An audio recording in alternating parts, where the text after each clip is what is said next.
The morning mist hung thick over London as Captain Marcus Thompson stepped out of his black taxi near Buckingham Palace. His uniform was crisp, his boots polished to perfection, but his heart carried a weight that no amount of military discipline could ease.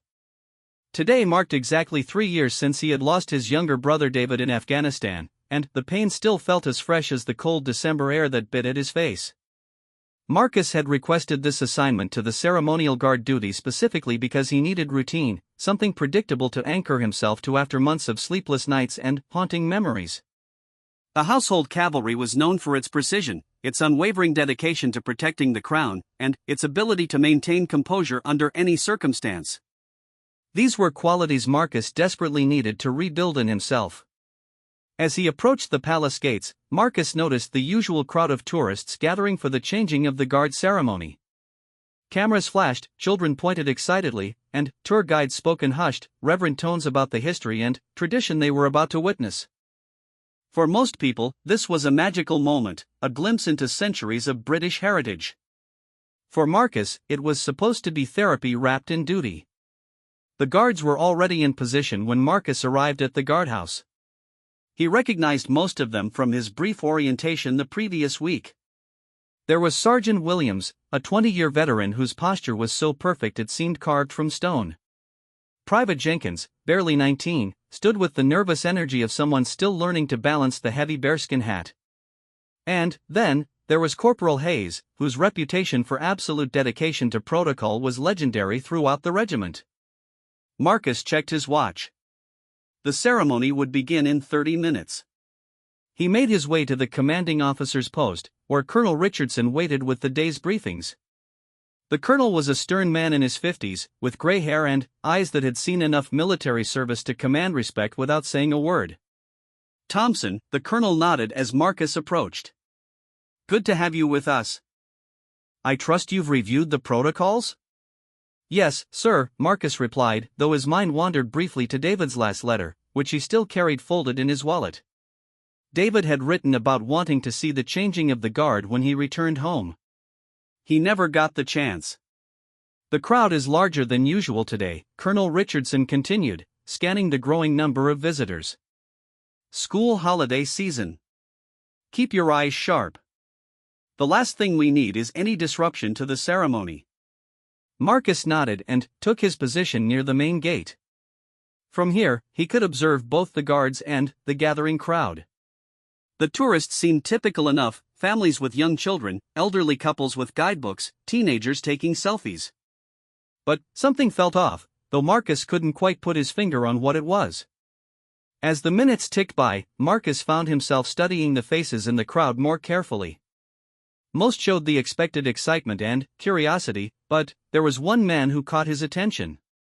Middle-aged, wearing a dark coat, standing alone near the back of the group.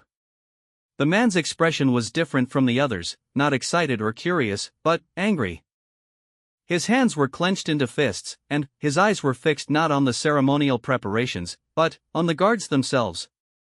Marcus made a mental note to keep watching this individual, but his attention was soon drawn to the guards as they began their final preparations.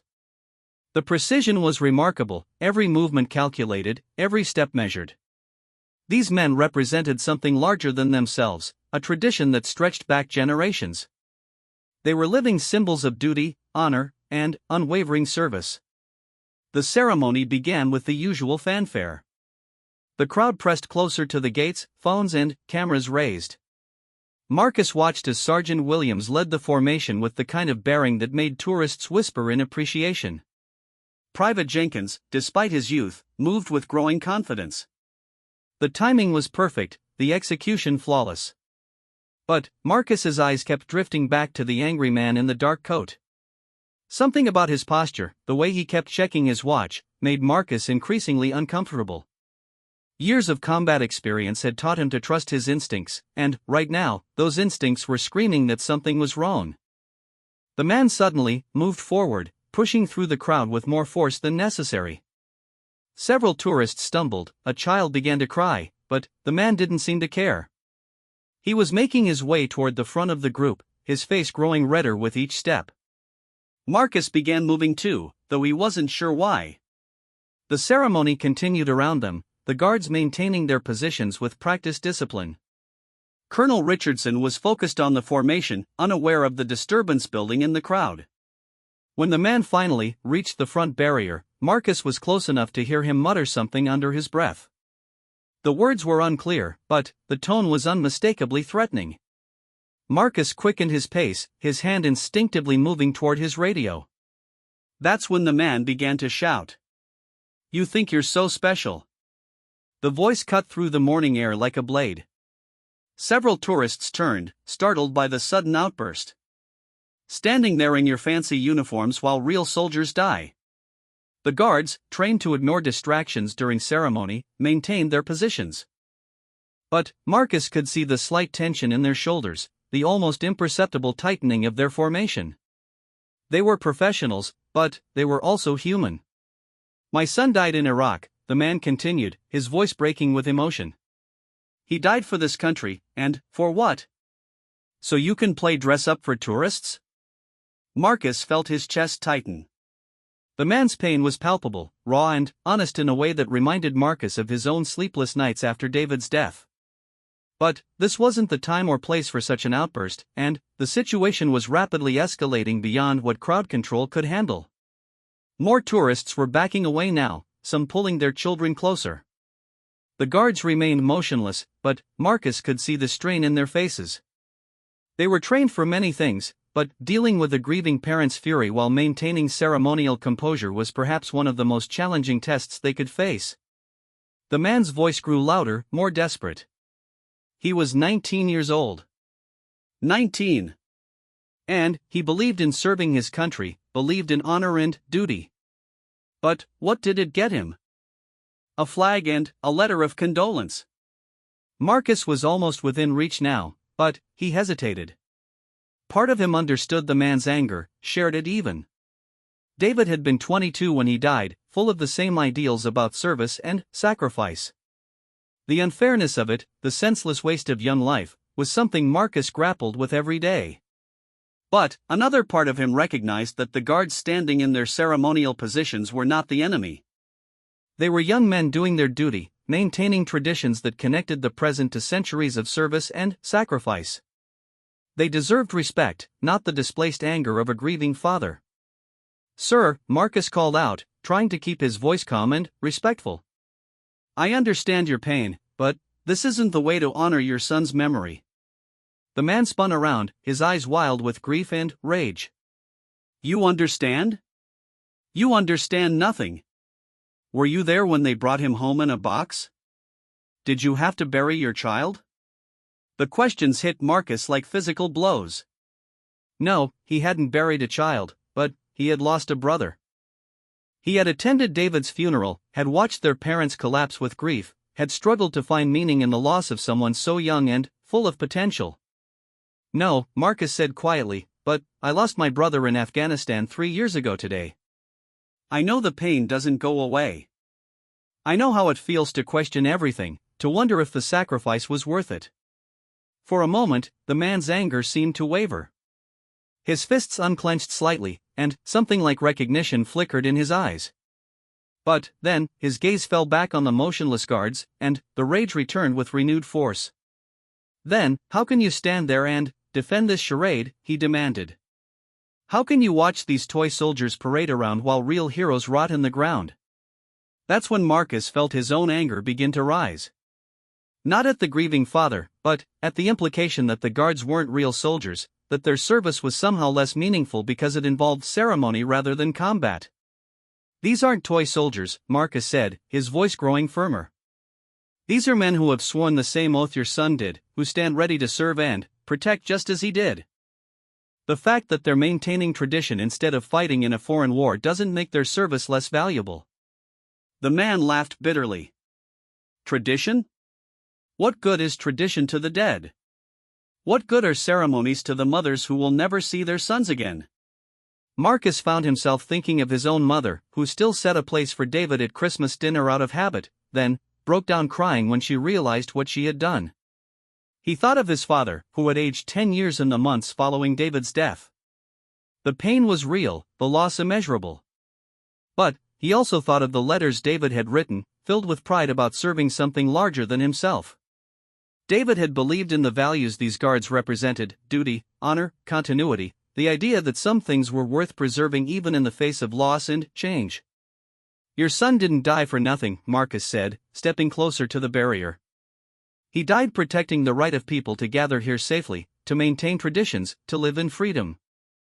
These guards, this ceremony, this entire institution exists because men like your son were willing to sacrifice everything to preserve it." The crowd around them had grown quiet, sensing the gravity of the moment. Even the guards, while maintaining their positions, seemed to be listening. Colonel Richardson had noticed the disturbance and was making his way over, but Marcus held up a hand to indicate he had the situation under control. "His name was James," the man said suddenly, his voice dropping to barely above a whisper. "James Michael Carter.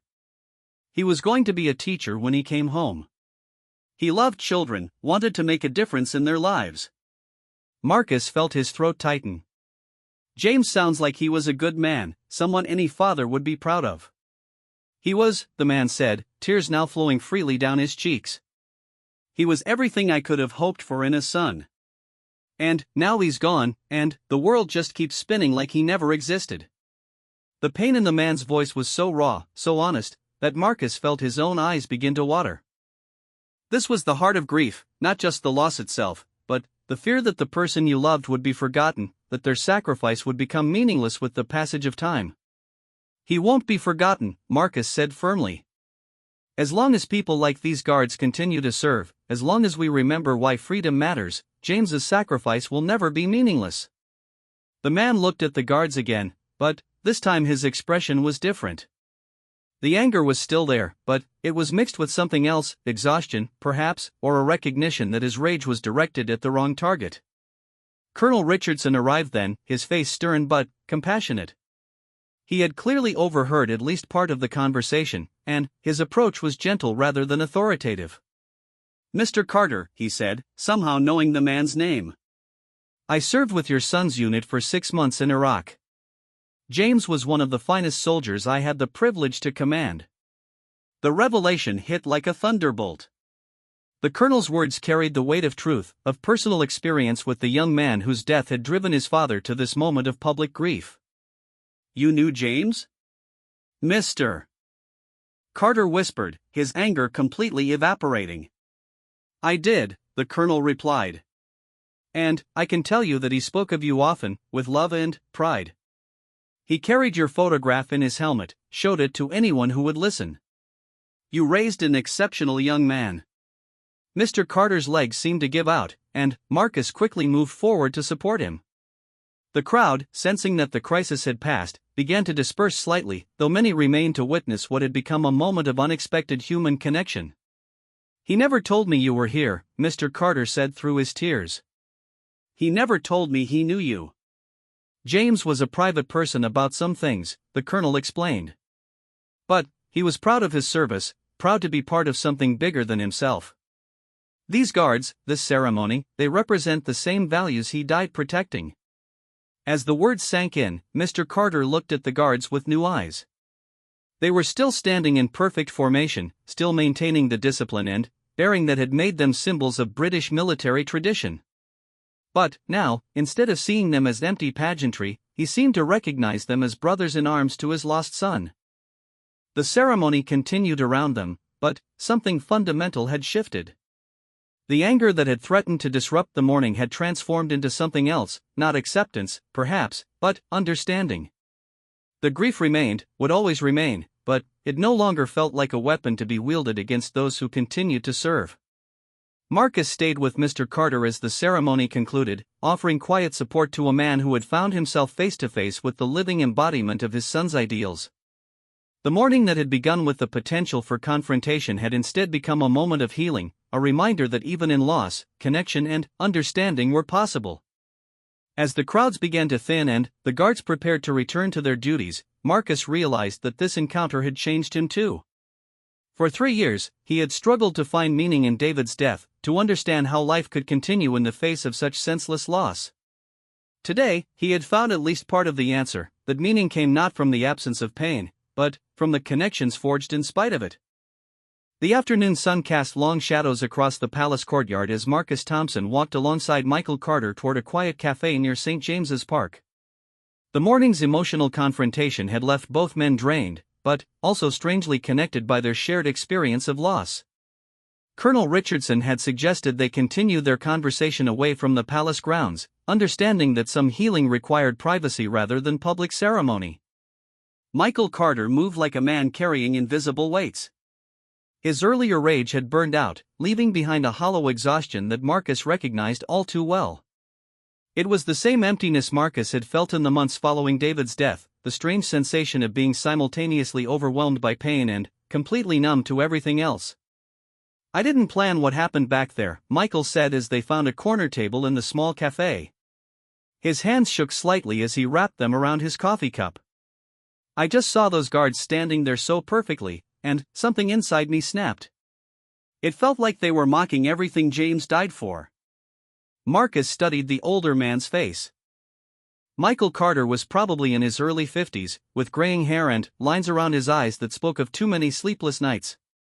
He had the build of someone who had once been strong but was now diminished by grief, as if sorrow itself was eating him from the inside out.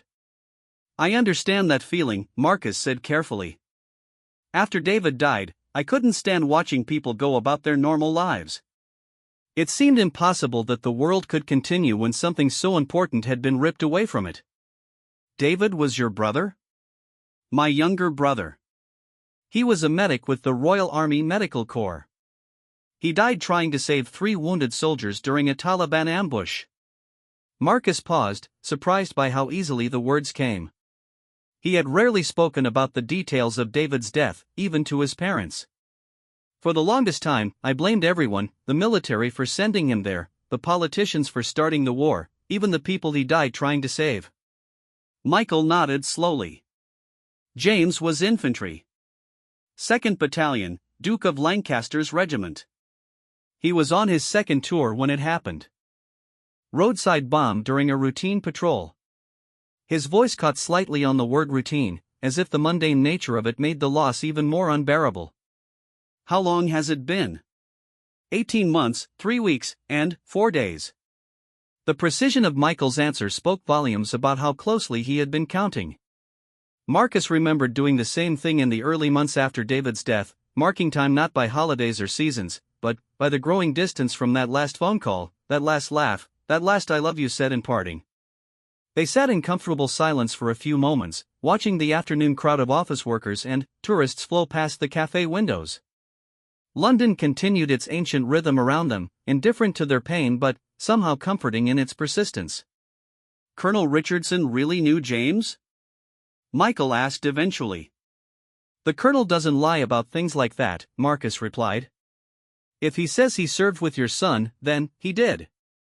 Richardson has been in the service for over 30 years. He's commanded units all over the world. James never mentioned him in his letters." Michael's voice carried a note of hurt, as if his son's failure to share this detail was another small betrayal. "Soldiers don't always tell their families everything," Marcus said gently. "Sometimes it's to protect you from worry. Sometimes it's because they're processing their own experiences and don't know how to put them into words yet." Marcus thought of David's letters, which had been full of descriptions of the countryside and jokes about army food, but had said almost nothing about the dangerous work he was doing. It wasn't until after the funeral that Marcus learned from David's commanding officer about the risks his brother had taken, the lives he had saved, the respect he had earned from his fellow soldiers. "I keep thinking about all the conversations we didn't have," Michael said, staring into his coffee. "All the questions I should have asked, all the things I should have said. When he was home on leave, I was so focused on just enjoying having him back that I never really asked him about what he was going through." This was familiar territory for Marcus. The regret was like a constant ache, not just the loss of the person, but the loss of all the future conversations, all the unasked questions, all the moments of connection that would never come. "I did the same thing," Marcus admitted. "David would come home and I'd want everything to be normal, to pretend he wasn't going back to a war zone in a few weeks. I thought I was being supportive, but maybe I was just being a coward." "Were you close?" Marcus smiled for the first time that day. Very close. He was 3 years younger than me, and I always felt responsible for him. When we were kids, I was the one who taught him to ride a bike, to throw a cricket ball, to stand up to bullies. When he joined the army, I kept trying to protect him even though he didn't need protecting anymore. James was my only child, Michael said quietly. His mother died when he was 12. Cancer. So it was just the two of us for most of his teenage years. I probably held on too tight, worried too much. When he told me he wanted to join the army, I tried to talk him out of it. The admission hung in the air between them.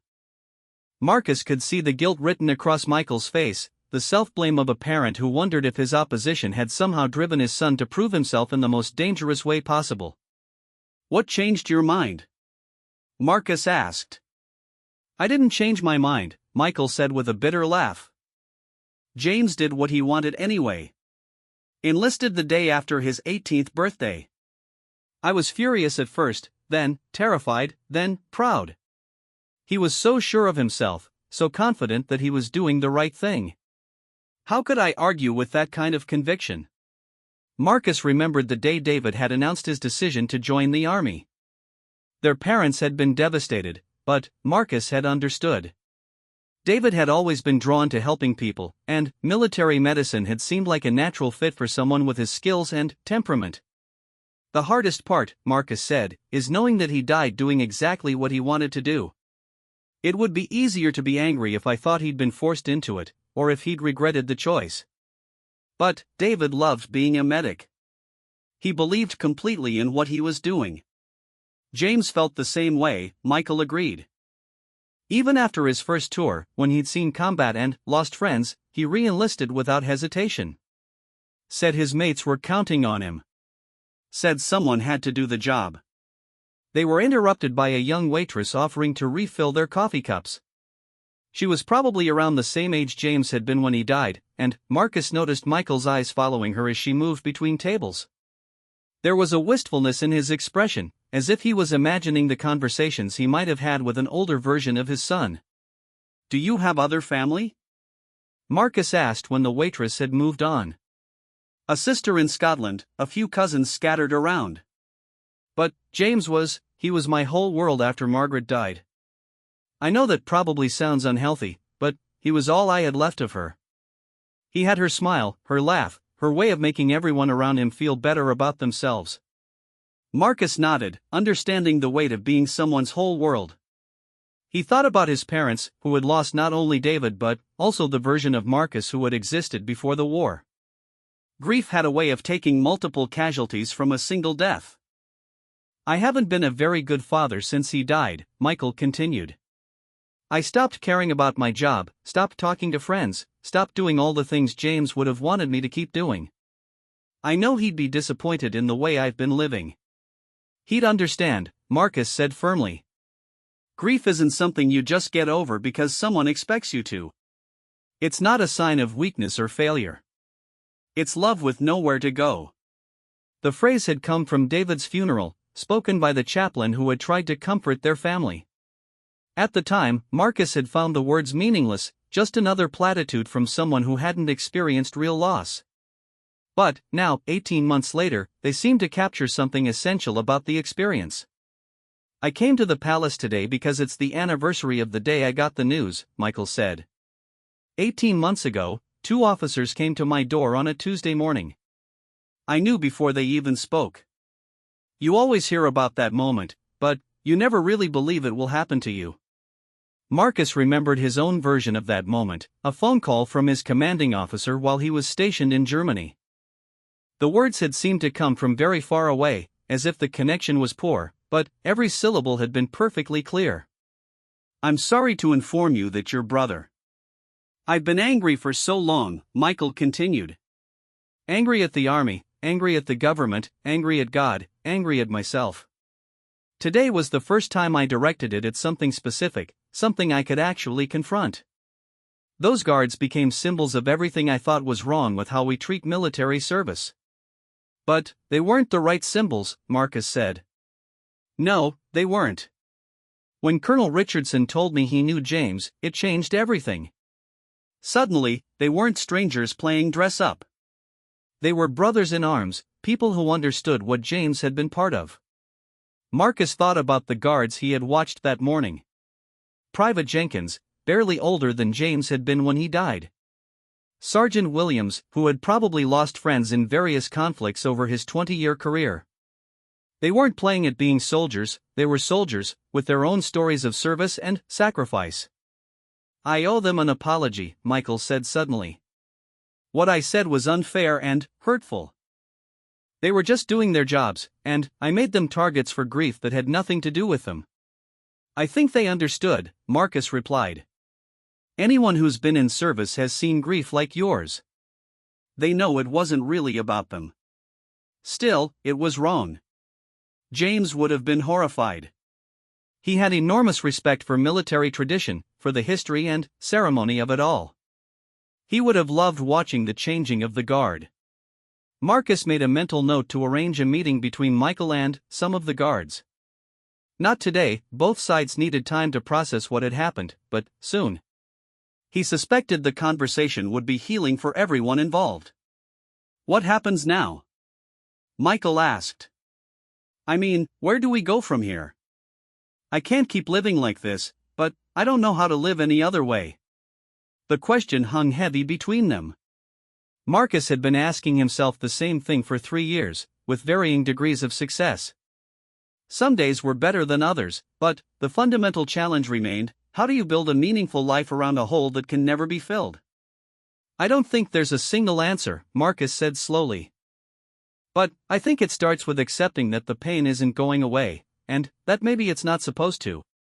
James will always be gone, and that will always hurt. But maybe the hurt can coexist with other things: purpose, connection, even happiness." "How did you find purpose again?"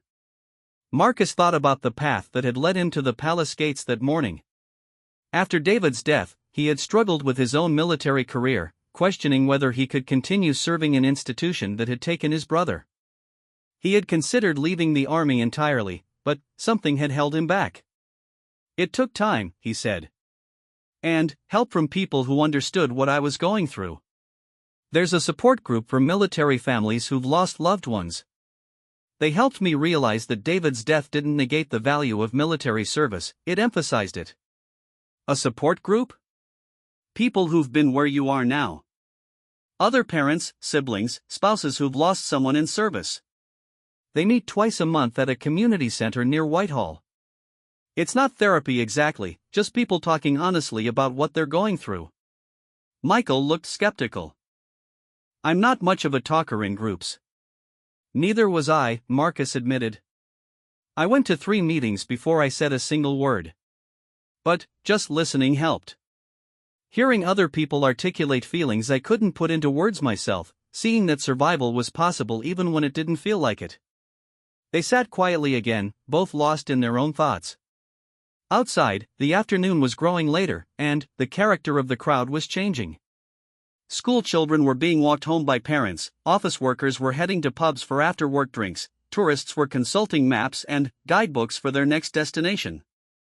"I keep expecting to see him," Michael said suddenly. "In crowds like this. I'll catch a glimpse of someone with the right height and build, and, for just a second, my heart leaps. Then, reality crashes back in." Marcus knew exactly what he meant. For months after David's death, he had seen his brother everywhere, in railway stations, on street corners, in the mess hall at his base. The mind seemed reluctant to accept that someone so vital could simply cease to exist. "Does that ever stop?" "It gets less frequent," Marcus said. "But it never completely stops. Sometimes I think that's okay. It means some part of David is still alive in my mind, still part of how I see the world." "I suppose that's something," Michael said. "Though it makes me feel crazy sometimes." Grief makes everyone feel a little crazy. The trick is learning to be gentle with yourself about it. As if sensing that their conversation was winding down, the waitress appeared with their check. Marcus reached for his wallet, but Michael waved him away.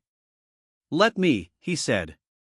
"It's the least I can do after you talked me down from making a complete fool of myself this morning." "You weren't a fool," Marcus said firmly. You are a father in pain. There's nothing foolish about that. They gathered their coats and prepared to leave. As they stood to go, Michael hesitated, as if there was something more he wanted to say but couldn't find the words. "Thank you," he said finally. "For understanding, for listening, for not treating me like I was just another crazy person disrupting your ceremony." "Thank you for sharing James with me," Marcus replied.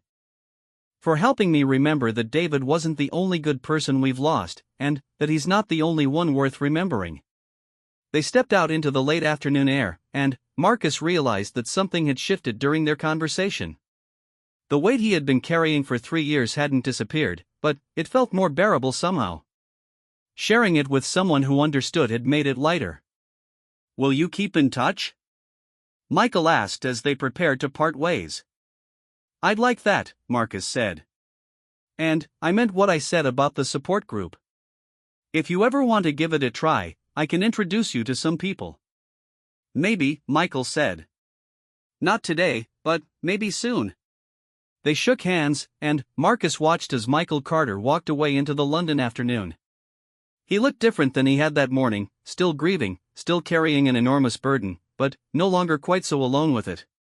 Marcus turned back toward the palace, where his duties for the day were not yet finished. But, for the first time in months, he felt ready to face whatever came next. The conversation with Michael had reminded him that healing wasn't about forgetting or moving on, it was about finding ways to carry love and loss together, to honor the dead while continuing to live. 3 weeks after the incident at Buckingham Palace, Marcus Thompson found himself standing outside a community centre in Westminster, holding 2 steaming cups of tea and watching Michael Carter pace nervously on the pavement. Tonight was Michael's first meeting with the military family support group, and his anxiety was palpable. "I can't do this," Michael said for the 3rd time in 5 minutes. "What am I supposed to say to these people? Hello, I'm the lunatic who screamed at the Queen's Guards because I couldn't handle my grief like a normal person?" Marcus set down one of the teacups on a nearby bench and placed a steady hand on Michael's shoulder. Over the past 3 weeks, they had met several times for coffee and long walks through London's parks. Each conversation had revealed more layers to both men's experiences with loss, and Marcus had watched Michael slowly begin to emerge from the shell of isolation he had built around himself. "You're supposed to say whatever feels true," Marcus said quietly. "These people have all been where you are. Some of them have done things that would make your outburst look mild." The community center was a modest brick building that had been converted from a church hall decades earlier. Through the windows, Marcus could see people setting up chairs in a circle and placing boxes of tissues strategically around the room. It looked exactly like what it was, a place where people came to share their deepest pain with strangers who had become family through shared tragedy. "Tell me again who runs this thing," Michael said, still pacing. "Dr. Sarah Henley. She lost her husband in the Falklands War 30 years ago. She started the group after realizing that the official support systems weren't enough for people dealing with long-term grief. She's not a therapist, just someone who understands. And they don't mind newcomers just showing up?" "Michael, they're hoping for newcomers. Every person who finds their way to this group is someone who doesn't have to suffer alone anymore." Marcus remembered his own first meeting 2 years ago. He had been skeptical, angry, and convinced that talking about David would somehow diminish his brother's memory. But desperation had driven him through those doors, and what he had found inside had probably saved his life. A woman in her early 60s approached them from across the street. She was small and neat, with silver hair and kind eyes that seemed to see everything without judgment. Marcus recognized her immediately. "Dr. Henley," he called out, raising his hand in greeting. "Marcus, how lovely to see you," she replied, her voice carrying the slight accent of someone who had spent time in many different places. "And this must be Michael." Michael stopped pacing and straightened his shoulders, as if preparing for inspection. "Yes, ma'am. Marcus has told me about your group. I hope he's told you that we're just ordinary people who've learned that extraordinary pain is easier to bear when it's shared," she said simply. "Would you like to come inside? We usually start with tea and biscuits. The heavy conversations come later." The interior of the community center was warm and welcoming, with comfortable chairs arranged in a loose circle and photographs on the walls showing various military units and memorial events. About 15 people were already present, ranging in age from their 20s to their 70s. Some were chatting quietly, others sat alone reading or simply staring into space. Marcus guided Michael to 2 chairs near the back of the circle, where he would feel less exposed during his first meeting. As they settled in, Marcus noticed several familiar faces from his own journey through grief. There was Patricia Knowles, whose son had died in Northern Ireland during the Troubles. She had been coming to the group for over a decade and had become something of an unofficial greeter for newcomers. Next to her sat James Fletcher, a young man who had lost his fiancée in a training accident just months before their wedding. His raw pain was still visible in every gesture, reminding Marcus of his own early days in the group. "The first thing you should know," Dr. Henley said as she opened the meeting, "is that there are no rules here except kindness. You don't have to speak if you don't want to. You don't have to share more than feels comfortable. And you don't have to pretend you're healing faster than you actually are." She paused to look around the circle, making brief eye contact with each person present. When her gaze reached Michael, she offered a small smile that managed to be both welcoming and understanding. "We have someone new with us tonight," she continued. "Michael Carter, who lost his son James in Iraq. Michael, would you like to introduce yourself, or would you prefer to listen for now?" Michael cleared his throat and gripped the arms of his chair. I'm not sure what to say. My son was killed 18 months ago, and I've been angry ever since. Marcus here helped me realize that I was directing that anger at the wrong people." "Anger is normal," said a woman across the circle. "I threw my husband's military awards at the wall the day of his funeral. Smashed the frames, dented the medals. Then, I spent 3 hours picking up glass and crying. I punched a hole in my kitchen wall when I got the news about Tommy," added an elderly man near the front. "My wife made me leave it there for 6 months to remind me that grief makes us do things we never thought we'd do." Marcus watched Michael's face as he listened to these casual admissions of behavior that most people would consider unacceptable. There was relief in his expression, the recognition that he wasn't alone in having moments where grief overwhelmed every other consideration. "The anger is the hardest part for me," Michael said, his voice growing stronger. "It feels like betraying James's memory to be angry about his choice to serve. But I can't help it. I'm furious that he's gone, furious that the world continues without him, furious that other people's children get to come home when mine doesn't." "Tell us about James," Dr. Henley said gently. "What would you want us to know about him?" For the next 20 minutes, Michael talked about his son with the kind of love that made everyone in the room sit a little straighter. He described a young man who had been passionate about justice, who had volunteered at a local youth center throughout his teenage years, who had joined the army not for adventure or excitement but because he genuinely wanted to make the world safer for other people. He was going to be a teacher when he finished his service, Michael said, his voice thick with emotion. He had it all planned out. Said he wanted to work with kids from troubled backgrounds, kids who needed someone to believe in them. He would have been brilliant at it. "He sounds like someone who would have made a real difference," Patricia said. "You raised an exceptional young man." "His mother deserves most of the credit for that," Michael replied. "She died when James was 12, but she instilled values in him that carried him through everything that came after. I just tried not to mess it up too badly." The conversation gradually expanded to include other members of the group sharing their own stories and memories. Marcus found himself talking about David for the first time in months, describing his brother's terrible jokes and his habit of calling their mother every Sunday without fail, no matter where in the world he was stationed. As the evening progressed, Marcus noticed Michael beginning to relax. His shoulders dropped, his breathing deepened, and he even smiled a few times at other people's stories. The transformation was subtle but unmistakable. This was what healing looked like in its earliest stages. "The thing nobody tells you about grief," said James Fletcher, the young man who had lost his fiancée, "is that it's not a straight line. You'll have good days and bad days, sometimes good hours and bad hours within the same day. People expect you to be getting steadily better, but it doesn't work that way." "Exactly," agreed Dr. Henley. Grief is more like a spiral staircase. You keep coming back to the same feelings, but hopefully from a slightly higher perspective each time. What helped me, offered Patricia, was finding ways to keep my son's memory active in the world. I volunteer with military families now, trying to help other parents navigate the support systems. It's not about moving on from grief, it's about moving forward with it. Michael looked thoughtful. I haven't been able to think about anything like that yet. I can barely get through a normal day, let alone consider helping other people. That's perfectly normal at 18 months, Dr. Henley assured him. Some people are ready to channel their grief into action relatively quickly. Others need years to even consider it.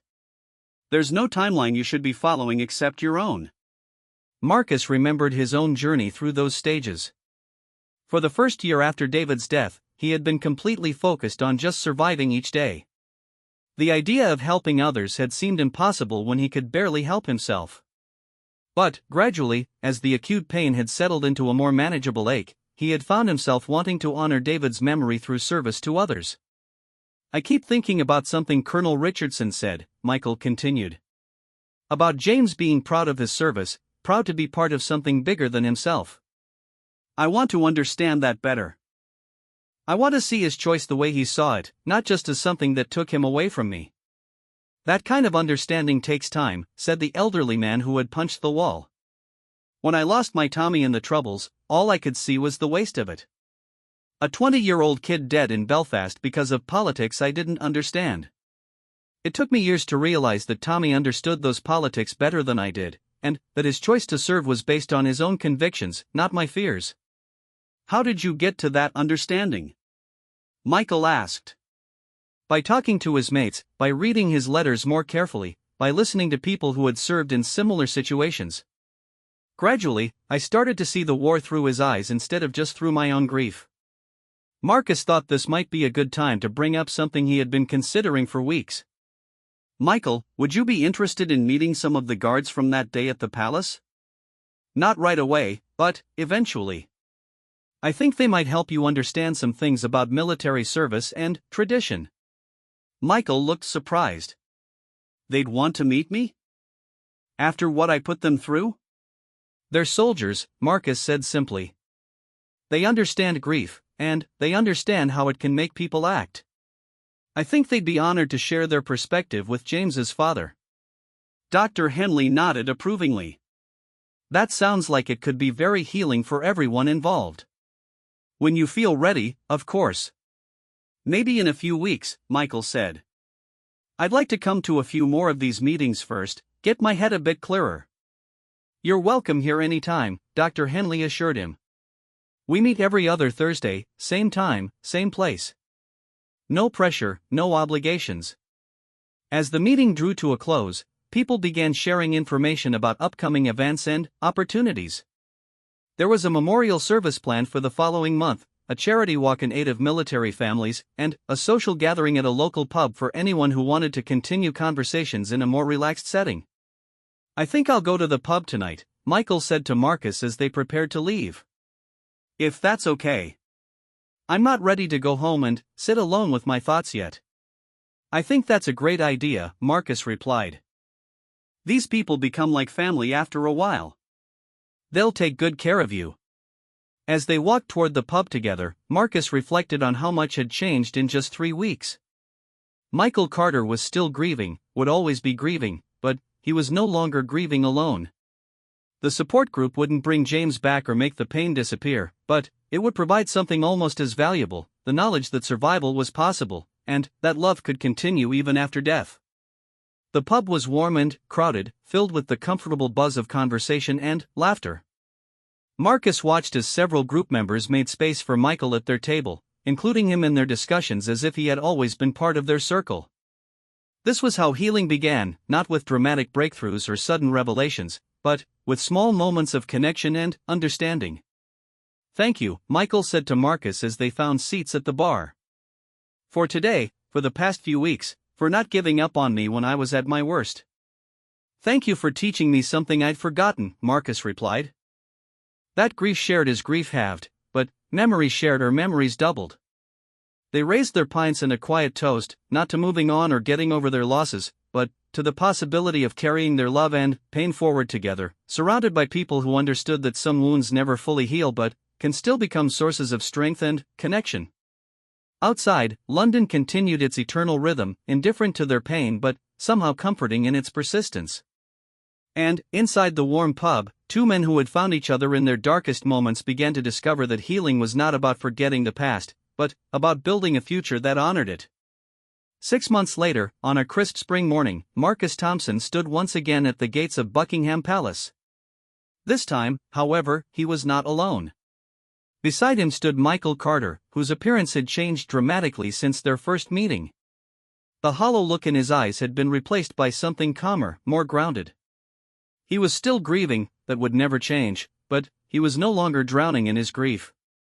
"Are you sure about this?" Michael asked, adjusting his tie nervously. "I still can't believe they agreed to meet with me." "They're honored to meet James's father," Marcus replied. "Sergeant Williams told me it would be a privilege to share stories about military service with someone who raised such a fine soldier." The meeting had taken months to arrange, not because of reluctance on either side, but because everyone involved wanted it to be meaningful rather than rushed. Michael had attended 6 more support group meetings, had begun volunteering with a military family charity, and had even started writing letters to James that he shared with Dr. Henley as a way of processing his ongoing grief.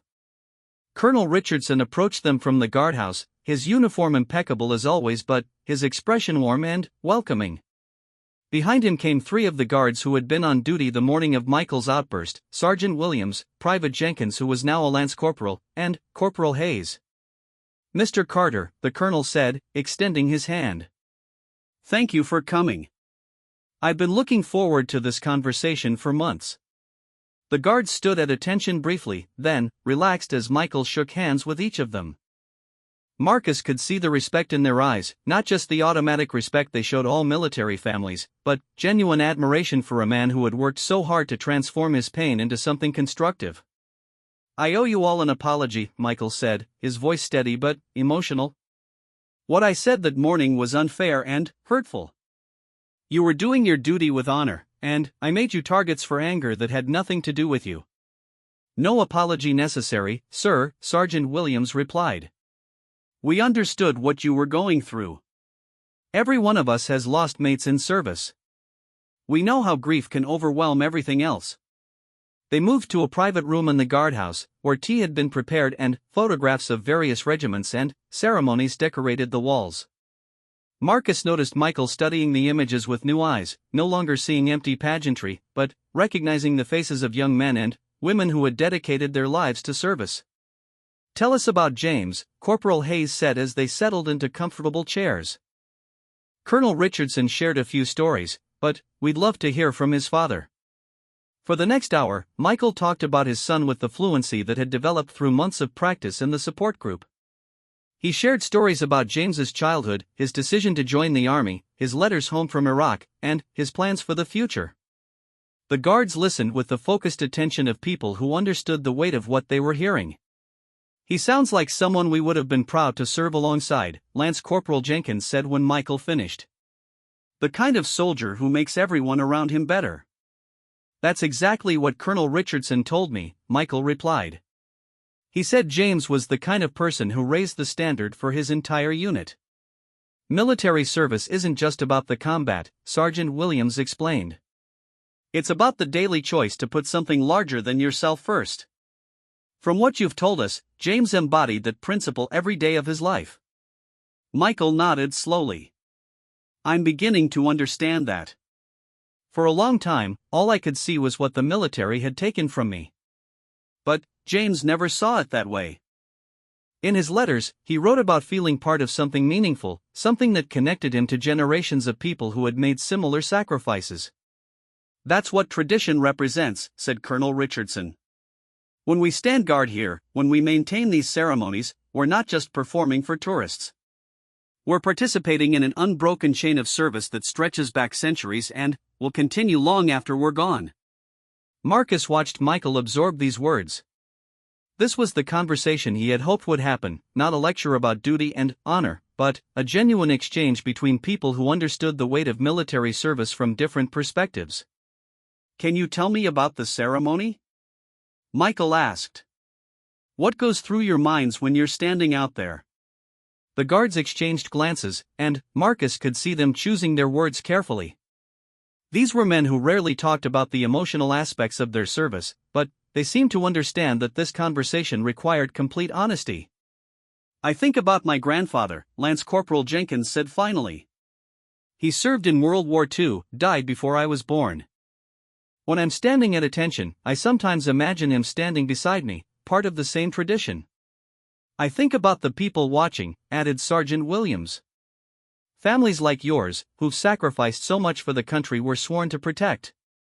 Standing perfectly still for an hour seems like a small thing compared to what they've given. And I think about the responsibility," Corporal Hayes continued. "We represent something bigger than ourselves. Every movement, every gesture carries the weight of history and the hopes of the future." Michael was quiet for a long moment, processing what he had heard. When he spoke again, his voice was thick with emotion.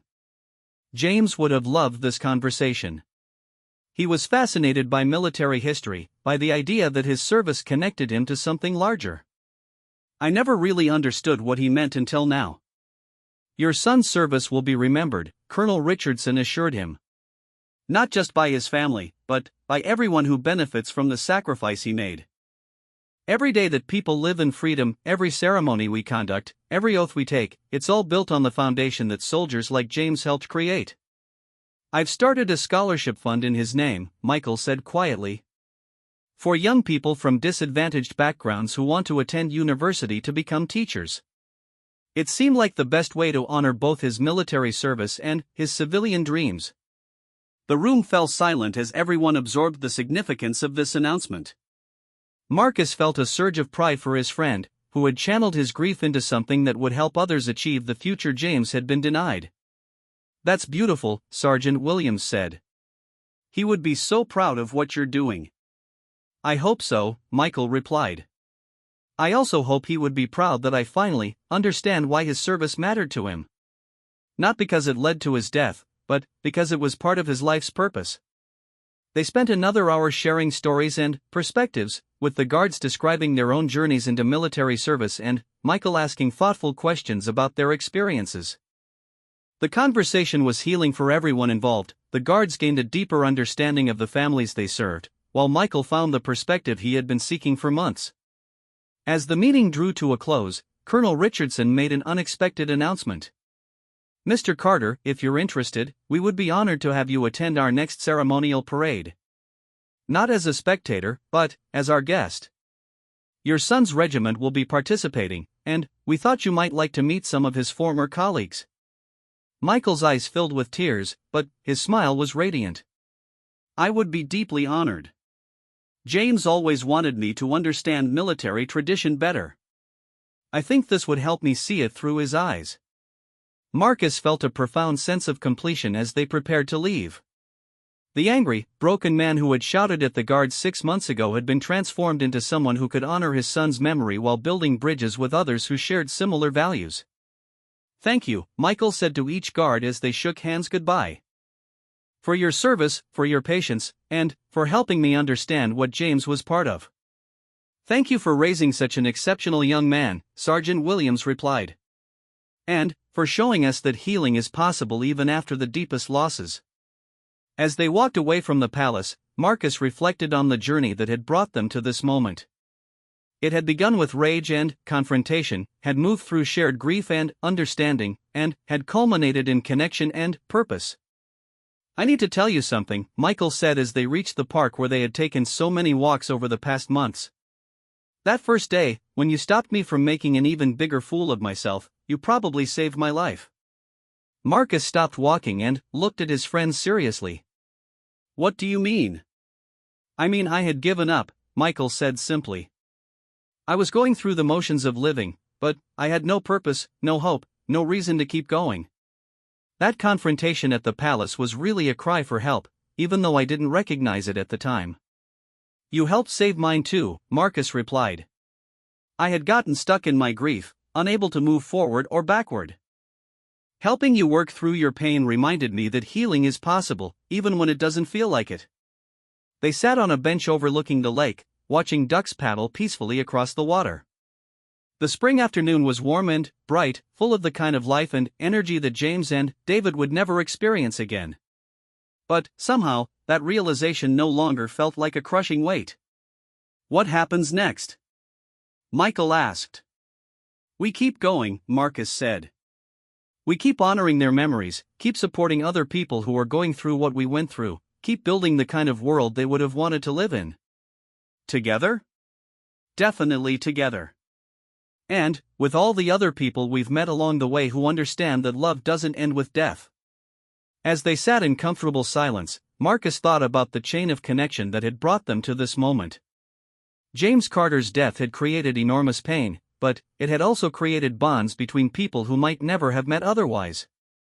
The guards they had just visited, the support group members who had become like family, the families who would benefit from the scholarship fund, all of them were connected now by threads of understanding and shared purpose. The silence was broken by the sound of Michael's phone buzzing with a text message. He glanced at it and smiled. "Dr. Henley," he said. "She's asking if I'm available to mentor a new group member next week. Another parent who lost a child in Afghanistan. Are you ready for that?" Michael considered the question seriously. "I think so. I mean, I'll never be completely healed, that's not how this works. But I'm strong enough now to help carry someone else's burden while they figure out how to carry their own." This, Marcus realized, was what recovery looked like after profound loss. Not the absence of pain, but the ability to transform pain into purpose. Not the forgetting of the dead, but the honoring of their memory through service to the living. They stood to leave, but before they walked away, Michael pulled out his phone and took a picture of the palace in the distance. "For James," he said simply. "I want to show him where his father learned to understand what his service really meant." As they walked through the park toward the underground station, Marcus felt grateful for the unexpected journey that had brought them together. Sometimes healing came from the most unlikely sources, a moment of confrontation that became a moment of connection, a shared grief that became shared purpose, a cry of anger that became a foundation for hope. Behind them, Buckingham Palace stood eternal in the afternoon sun, its guards maintaining their vigilant watch. And, somewhere in the great mystery of existence, two young soldiers who had died in service to something larger than themselves might have been watching too, proud of the fathers who had found their way from darkness into light.